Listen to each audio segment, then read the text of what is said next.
Chewing gum. সময়টা 1870 সাল।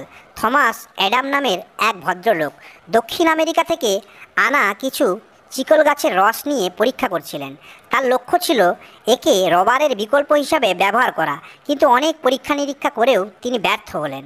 হতাশায় বেচারা থমাস সেই রস থেকে তৈরি আঠালো বস্তুটি আনমনেই মুখে নিয়ে চিবোতে শুরু করলেন। ভেবেছিলেন কি করা যায়। হঠাৎই তার ঘোর কেটে গেল। আরে, মুখের ভেতর তিনি যে জিনিসটা চিবোচ্ছিলেন সেটি খেতে তো মন্দ নয়। আসলে নতুন ব্যবসার চিন্তা।